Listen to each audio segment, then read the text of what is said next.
Hello दोस्तों, कैसे हो आप सभी? आई होप आप सभी बहुत अच्छे होंगे। तो आज इस वीडियो में हम बात करने वाले हैं आरआरबी जेई के बारे में। जैसा कि आप सभी को पता है कि आरआरबी जेई सीबीटी 1 का एग्ज़ाम कंडक्ट हो चुका है और आप सभी ने जो है अपना अपना एग्ज़ाम दे दिया होगा। लेकिन इसका जो आंसर की है वो कब तक आउट होगा, इसके बारे में हम बात करेंगे इस वीडियो में। इसके साथ साथ हम बात करेंगे कि इस एग्जामिनेशन का यानी कि आरआरबी जेई इस एग्जामिनेशन का जो अगला स्टेप है यानी कि आरआरबी जेई सीबीटी 2 ये कब तक हो सकता है, इसकी एक्सपेक्टेड एग्ज़ाम डेट या फिर एग्ज़ाम वीक कब है। साथ ही साथ हम बात करेंगे कि इस एग्ज़ाम के लिए हमें कितना समय मिलेगा और इस समय को हम किस तरह से यूटिलाइज़ करें, किस तरह से अपनी स्ट्रेटजी को बना के रखें कि हम इस एग्ज़ाम को टैकल करें और साथ ही साथ क्रैक भी करें। ठीक है? तो वीडियो बहुत इंपॉर्टेंट होने वाला है, तो आप मेक श्योर करें कि आप जो है वीडियो को एंड तक देखें और साथ ही साथ अगर आप इस चैनल पर नए हैं, तो चैनल को भी सब्सक्राइब कर दें और वीडियो को भी लाइक कर दें। साथ ही साथ कमेंट में ज़रूर बताएँ कि आपका अटेम्प्ट कितना रहा आरआरबी जेईई सीबीटी 1 के एग्ज़ामिनेशन में। ठीक है? तो चलिए सबसे पहले बात करते हैं हम आंसर की के बारे में। तो आंसर की अगर बात करें तो आरआरबी जेईई सीबीटी 1 का जो आंसर की है वो लगभग 1 हफ्ते के अंदर में, यानी कि आप कह सकते हैं कि अगर आपका 18th ऑफ दिसंबर, ठीक है, 18th ऑफ दिसंबर अगर आपका लास्ट एग्ज़ाम हुआ था इस दिन में, ठीक है, तो करीब-करीब इसके 1 हफ्ते के बाद यानी कि 25 ऑफ दिसंबर तक जो है आप एक्सपेक्टेशन रख सकते हैं कि इसका आंसर की आउट हो जाएगा। 25 के पहले या फिर 25 तक हो ही जाएगा, ठीक है। एएलपी में भी, एएलपी वाले एग्ज़ाम में भी ऐसा ही हुआ था, ठीक है। तो ये बात हो गई आंसर की आंसर की आउट हो जाएगा तो मैं आपको एक नया वीडियो के थ्रू जो है ज़रूर से आपको बता दूंगा और आप सभी अपना आंसर की चेक कर पाएंगे। इसके बाद हम बात करते हैं कि एक्सपेक्टेड एग्ज़ाम डेट कब है आरआरबी जेईई सीबीटी 2 के लिए। तो जैसा कि आप सभी को पता है कि आरआरबी ने काफ़ी पहले ही अपने अगले साल के कैलेंडर को भी आउट कर दिया है, यानी कि 2025 में वो क्या-क्या एग्ज़ामिनेशंस कराएगा, उन्होंने वो आउट कर दिया है और आप सबने अभी तक देख भी लिया होगा, ठीक है।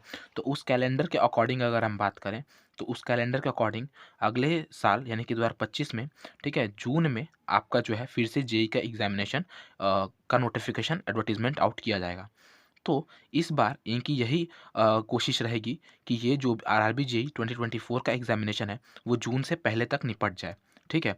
और इसकी अगर बात करें जून से पहले की, तो इसके लिए मतलब इस चीज़ को करने के लिए उन्हें समहाउ फ़रवरी के लास्ट वीक में या फिर मार्च के फर्स्ट वीक में, ठीक है, इनको अपना सीबीटी 2 कंडक्ट कराना होगा, सो दैट कि ये अपना उसके बाद डीवी और जो भी चीज़ें हैं, वो सब कंप्लीट कर सकें, जो डीवी और जॉइनिंग के जो प्रोसेसेस हैं, उनके लिए। तो ओवरऑल हम बात करें तो फ़रवरी लास्ट वीक में या फिर मार्च के फर्स्ट वीक में जो है ऐसा एक्सपेक्टेड है कि आपका जो है एग्ज़ाम होगा आरआरबी जेईई सीबीटी 2 का।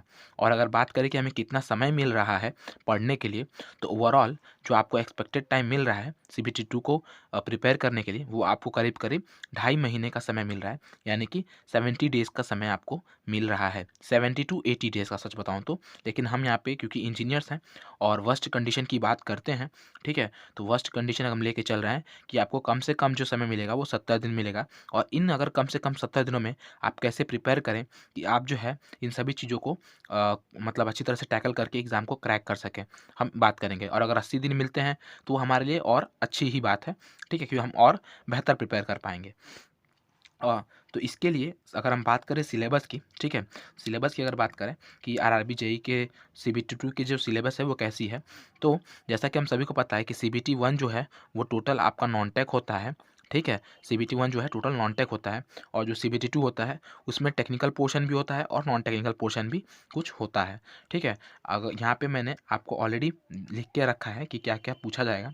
तो सबसे पहले बात करें तो आपका जो है ये जो एग्ज़ाम होगा वो आपका 150 मार्क्स का होगा। सीबीटी 1 आपका 100 मार्क्स का था।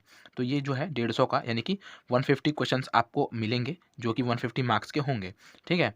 और जिसमें से आप अगर बात करें तो आपका जो टेक्निकल सब्जेक्ट है वो आपके 100 मार्क्स के होंगे, ठीक है? जैसे कि मैं अगर बात करूँ तो हम सिविल इंजीनियरिंग बैकग्राउंड से बिलॉन्ग करते हैं, तो सिविल इंजीनियरिंग के आपके 100 क्वेश्चंस होंगे, ठीक है? इसके बाद एनवायरनमेंट के आपके 10 एनवायरनमेंट एंड एयर पॉल्यूशन के जो भी पॉल्यूशन वाले सब्जेक्ट्स हैं वो। एनवायरनमेंट एंड पॉल्यूशन का जो है आपको 10 क्वेश्चन देखने को मिलेगा। उसके बाद आपको जनरल अवेयरनेस देखने को मिलेगा 15 मार्क्स के, जो कि आपने सीबीटी 1 के लिए भी प्रिपेयर ऑलरेडी किया होगा। तो उसके लिए आपको ज़्यादा अलग से एफर्ट्स नहीं लगाने पड़ेंगे। उसके बाद मैं बात करूँ फिजिक्स एंड केमिस्ट्री की। हाँ, आप यहाँ पे ध्यान रखना, ये जनरल साइंस की बात नहीं हो रही है। जनरल साइंस में आपका बायोलॉजी भी आ जाता है। सीबीटी 1 में आपने जनरल साइंस के लिए प्रिपेयर किया था, जिसमें physics, chemistry, maths, physics, chemistry और बायोलॉजी तीनों चीज़ें पूछी गई थी। बट यहाँ पे सीबीटी 2 में सिर्फ और सिर्फ फिजिक्स और केमिस्ट्री की बात की गई है, ठीक है? तो फिजिक्स और केमिस्ट्री की बात करें तो 15 मार्क्स का आपका फिजिक्स एंड केमिस्ट्री होगा, ठीक है? तो 100 मार्क्स का आपका टेक्निकल सब्जेक्ट, 10 का आपका एनवायरनमेंट, 15 का आपका जनरल अवेयरनेस और 15 का आपका फिजिक्स एंड केमिस्ट्री और 10 नंबर का आपका computer knowledge, basics of computer पूछा जाएगा, ठीक है? तो ओवरऑल आपको जो है 150 क्वेश्चंस के 150 मार्क्स दिख रहे होंगे, ठीक है? अब हम बात करते हैं कि ये जो हमने 70 दिन की बात की, इन 70 दिनों में हम किस तरह से प्रिपेयर करेंगे कि हमारा जो है आरआरबी जेईई सीबीटी 2 के लिए हम एक अच्छे लेवल के प्रिपरेशन पे पहुंच पाएँ और अपने इस एग्ज़ाम को क्रैक कर पाएँ। सबसे पहले तो मेरी तरफ से एक एडवाइस यही है, और एडवाइस नहीं है, ये एक चीज़ है जो मैं आपको बताना चाहूँगा। वो ये कि जो भी दोस्त ऐसे हैं जिन्होंने अभी तक टेक्निकल अच्छी तरह से पढ़ा नहीं कभी, या फिर उनका टेक्निकल का सिलेबस एक बार भी अभी तक एटलीस्ट कंप्लीट नहीं हुआ है ना? मतलब कि एक बार भी उन्होंने अभी तक टेक्निकल कंप्लीट नहीं किया है, ख़त्म नहीं किया है, ठीक है? उन्हें आइडिया नहीं है सब्जेक्ट्स के बारे में, ठीक है? तो उनके लिए तो ये 70 दिन बहुत कम पड़ने वाले हैं। उनको तो शायद सिलेबस कंप्लीट करने में ही लग जाए टेक्निकल सब्जेक्ट्स के लिए, ठीक है? लेकिन जिन भी दोस्तों ने एटलीस्ट एक बार कंप्लीट किया होगा टेक्निकल सब्जेक्ट्स को, उनको अच्छा खासा आइडिया होगा कि हाँ, क्या-क्या चीज़ें हैं, क्या-क्या चीज़ें पढ़नी है और क्या-क्या चीज़ें कंप्लीट करके रखनी है हमको। तो उनके लिए ये 70 दिन वो अच्छी तरह से यूटिलाइज़ कर पाएँगे और वही क्रैक भी कर पाएँगे, ठीक है?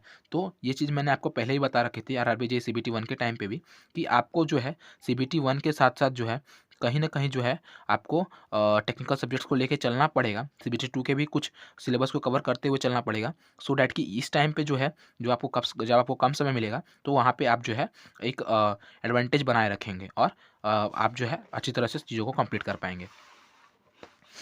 तो अब हम बात करते हैं इस स्ट्रैटेजी की, ठीक है? तो जिन दोस्तों ने अगर अभी तक एक बार भी सिलेबस कंप्लीट नहीं किया है, तो वो सबसे पहले उनका यही गोल रहेगा कि वो जो है फटाफट से एक बार सिलेबस कंप्लीट करें, उसके बाद से इस स्ट्रैटेजी पे उतरें, ठीक है?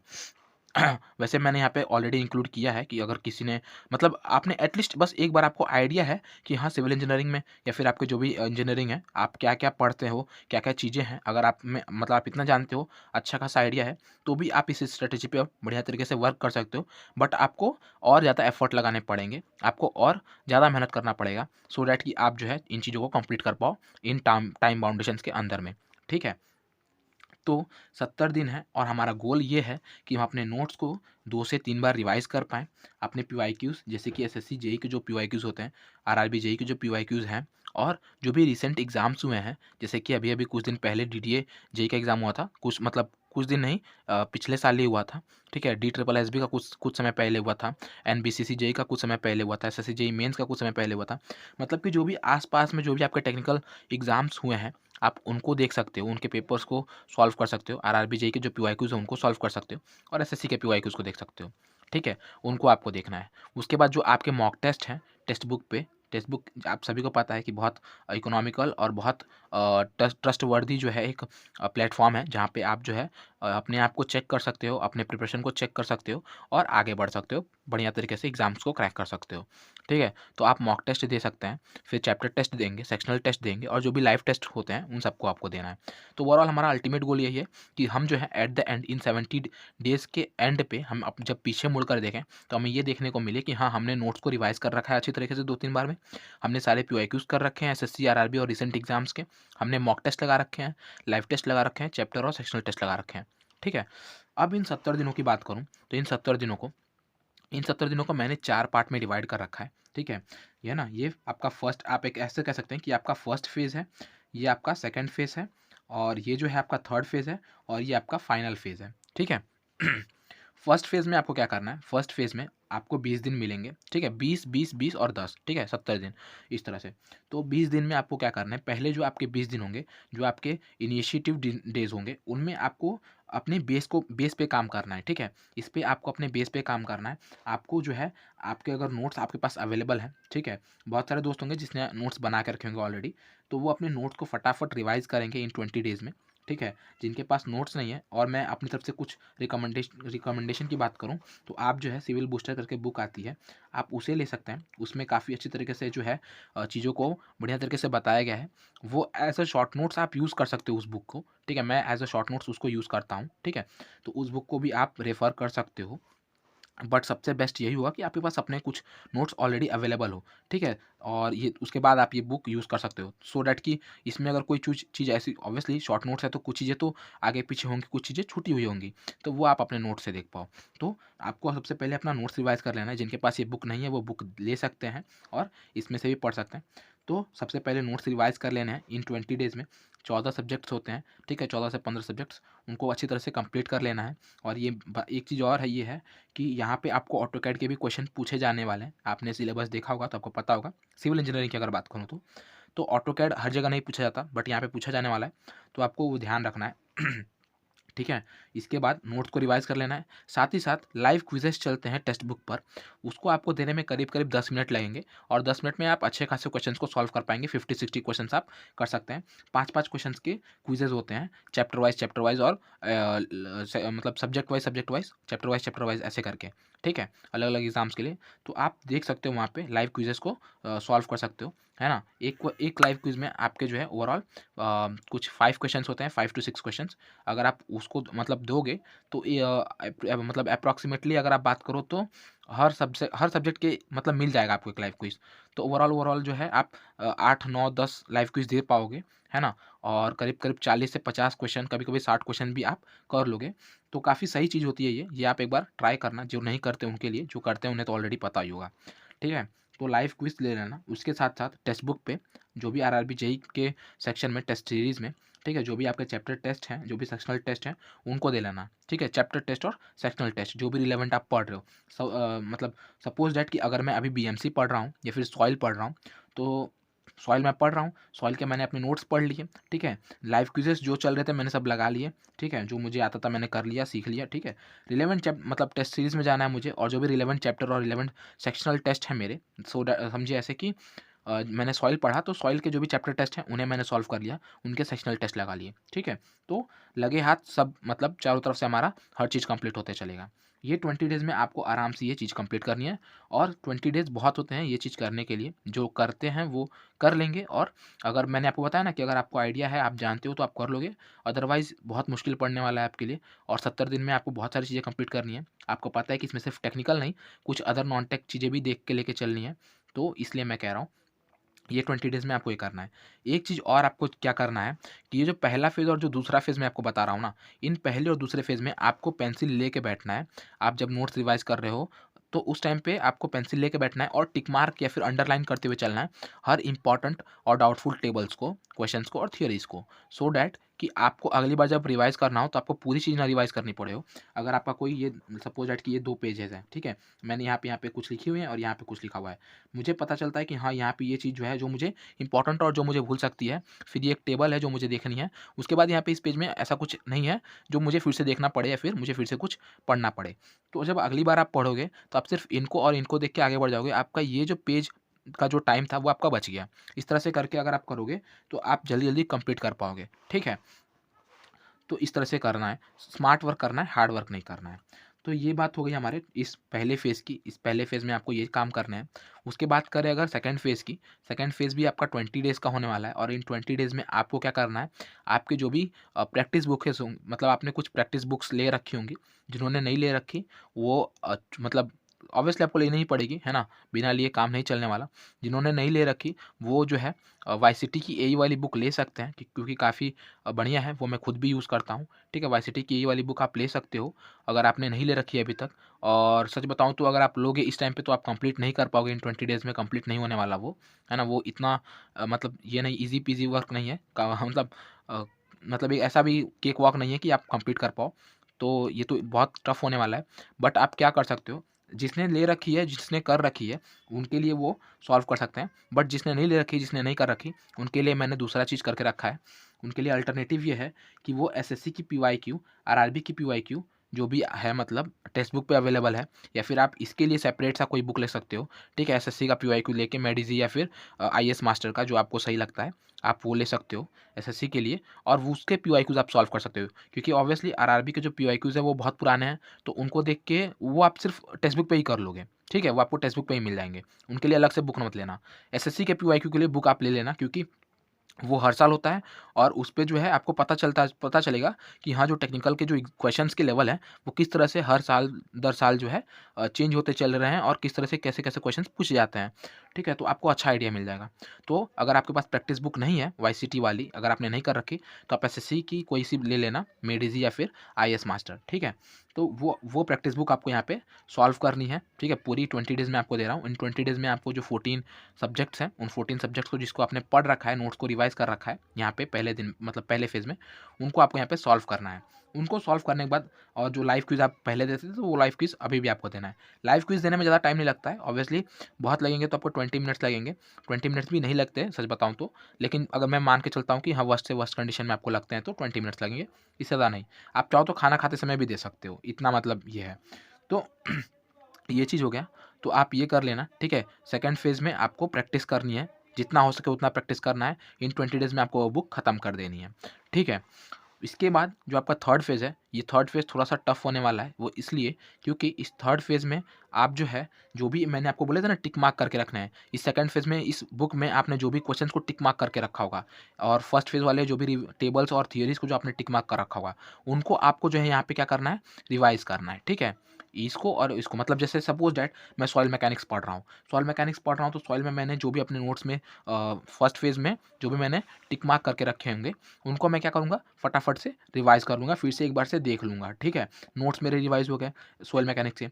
फिर मैं प्रैक्टिस बुक खोलूँगा और उसमें देखूँगा कौन से क्वेश्चन ऐसे थे जो मैंने टिक मार्क करके रखे हैं, और कौन से क्वेश्चन ऐसे थे जो मैंने फँस रहे थे, उनको मैं फिर से रिवाइज़ कर लूँगा, ठीक है। तो इस तरह से पहले दिन में मतलब इस तरह से आपको जो है दोनों चीज़ों को लेके चलना है, दोनों को क्या बोलते हैं, बैलेंस करके लेके चलना है, ठीक है। तो ये काम करना है आपको थर्ड फ़ेज़ में।